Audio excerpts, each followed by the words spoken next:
एक बार की बात है कि एक सभा थी। उस सभा में सब लोग बैठे थे, बड़े बड़े ऋषि बैठे थे, बड़े बड़े गंधर्व बैठे थे, देवता बैठे थे,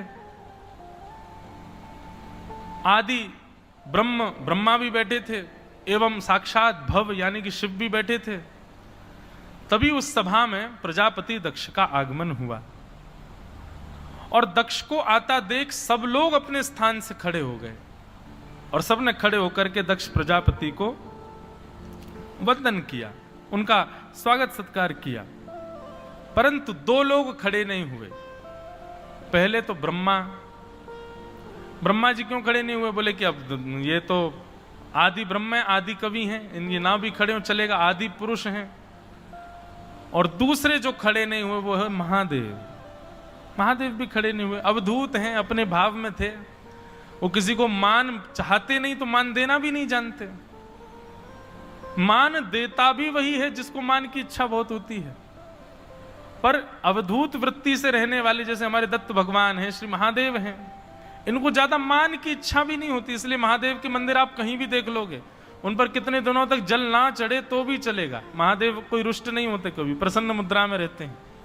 और कोई कितना भी आके षोडशोपचार से कितना भी अभिषेक कर ले, महादेव उससे अति प्रसन्न भी नहीं होते। महादेव तो अवधूत हैं, नहीं खड़े हुए अपने स्थान से। प्रजापति दक्ष ने आकर के यही देखा कि कौन कौन खड़े हुए हैं, और उसने जब देखा कि महादेव खड़े नहीं हुए, मुझे देख करके क्रोध में भर करके चुभने वाले शब्द बोलने लगा। एष मे शिष्यताम, ऐसा विधान है कि विवाह के पश्चात ससुर जी जो होते हैं वो गुरु होते हैं और दामाद जो है वो शिष्य, उसको शिष्य है। क्यों? ससुर जी जो हैं वो अपने दामाद को कई बातें सिखाते हैं, कई बातें बताते हैं, कई बातों को वचन रखवाते हैं। मेरी पुत्री में दे रहा हूं, उसका ऐसे ध्यान रखना, ये करना, आदि आदि उसको समझाते हैं। तो एक प्रकार से विवाह के पश्चात दामाद एक रूप में शिष्य होता है अपने ससुर का। लेकिन यहां पर यह बताना कि मैंने अपनी पुत्री इसको प्रदान की और ये मेरा शिष्य है, शिष्य होते हुए भी अपने स्थान पर खड़ा नहीं हुआ। और कैसा है ये? प्रेतवासेषु, प्रेतों के बीच में निवास करता है। जिन प्रेतों के कारण सब भाग जाते हैं, ये उन प्रेतों के बीच में रहता है।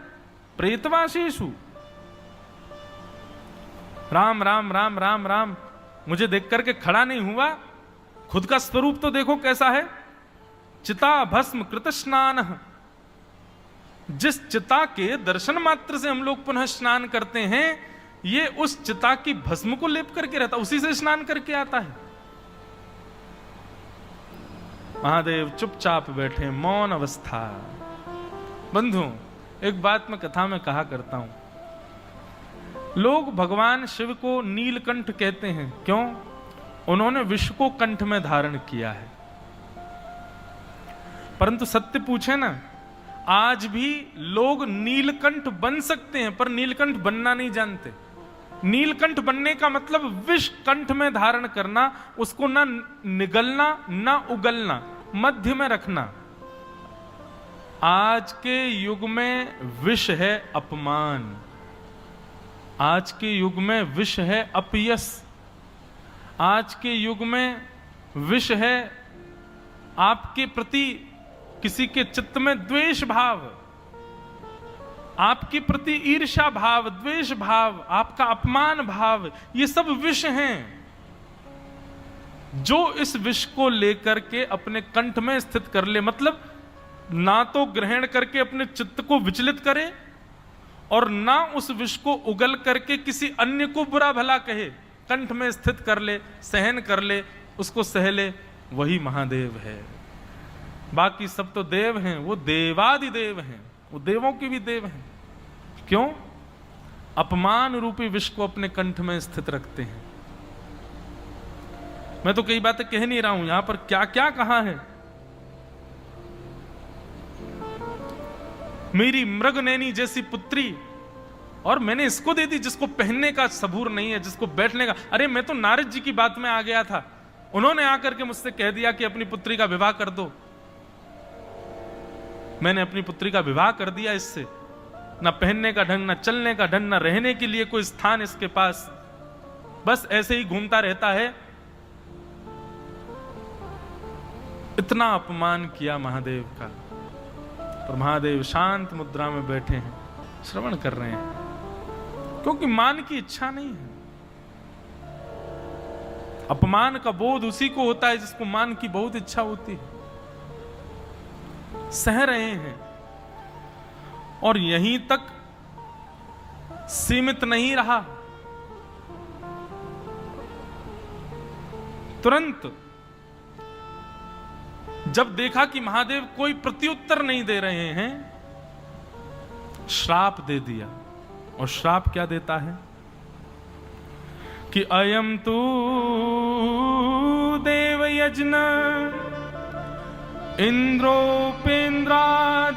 इंद्रोपेन्द्रादिभव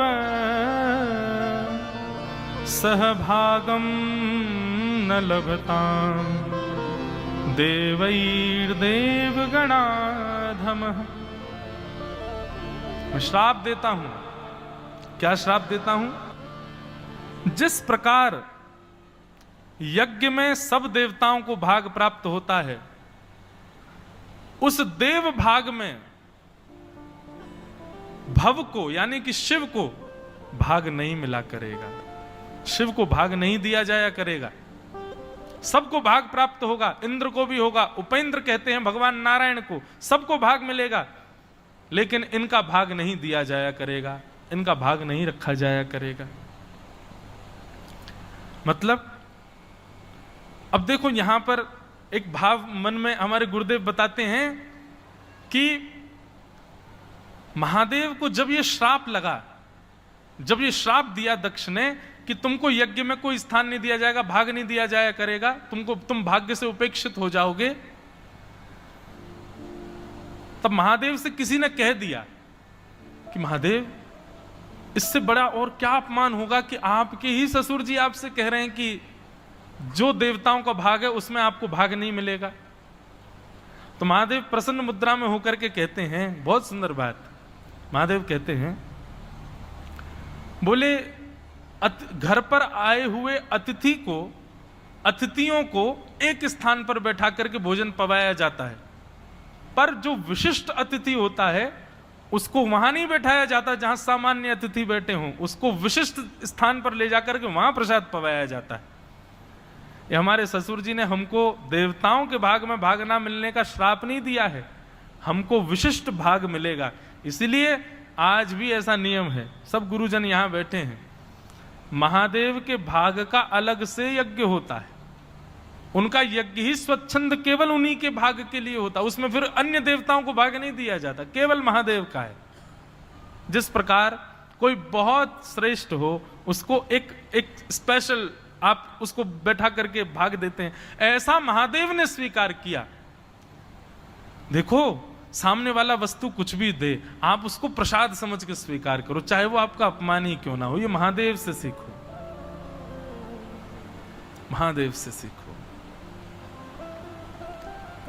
कोई धतूरा चढ़ा देता है, महादेव कहते हैं अरे ये धतूरा मुझे बहुत प्रिय है। क्यों? धतूरा किसको प्रिय हो सकता है? महादेव कहते हैं उसके पास फल लाने की व्यवस्था नहीं थी, इसीलिए बेचारा धतूरा लेके आ गया, लेकिन मुझे स्वीकार है, आनंद। बिल्लू पत्र से इतने प्रसन्न हो जाते, क्यों? अरे उसके पास पुष्प लाने की वो नहीं थी, सामर्थ्य नहीं थी, इसलिए बिल्लू पत्र लिया, पत्र साधारण पत्ता लिया है, मुझ पर चढ़ा दो, आनंद है।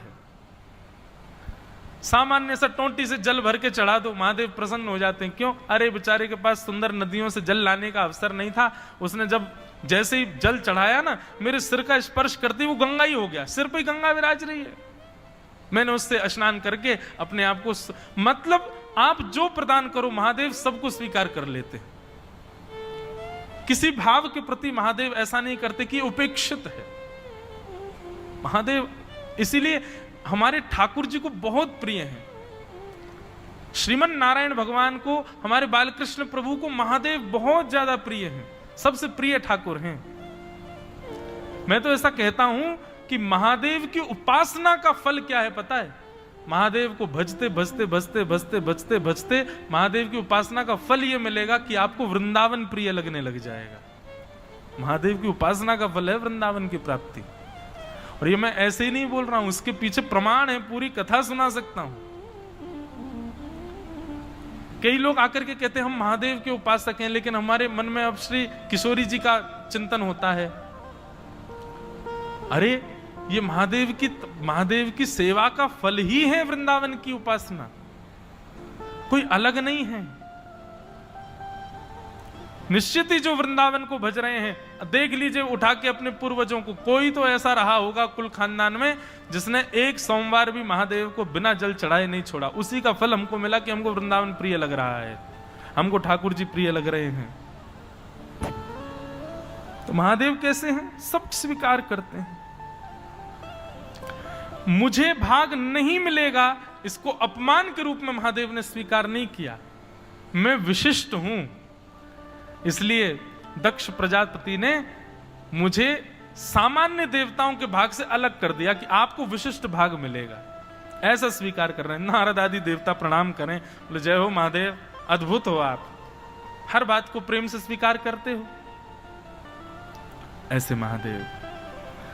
लेकिन महादेव तो कुंपित नहीं हुए, पर उस सभा में बैठा हुआ नंदीश्वर कि विज्ञाय शापम गिरिशानुगाग्रणी नंदीश्वरो रोष कषाय दूषितः।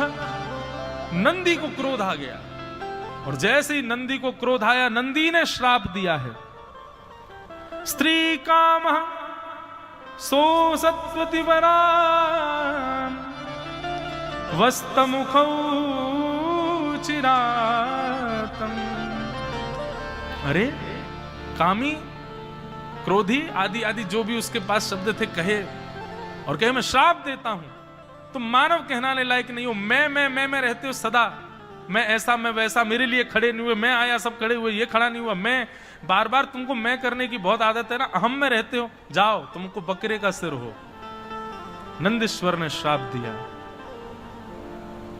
महादेव उठ करके गए, नंदी के ऊपर हाथ फेरने, बस शांत हो जा बेटा, काहे को तुम इतने नाराज होते हो, चले गए। इस प्रकार तब से ही महादेव के प्रति बड़ी द्वेष भावना रखते हैं उनके ससुर जी। सती का ब्याह तो हो चुका है महादेव के साथ,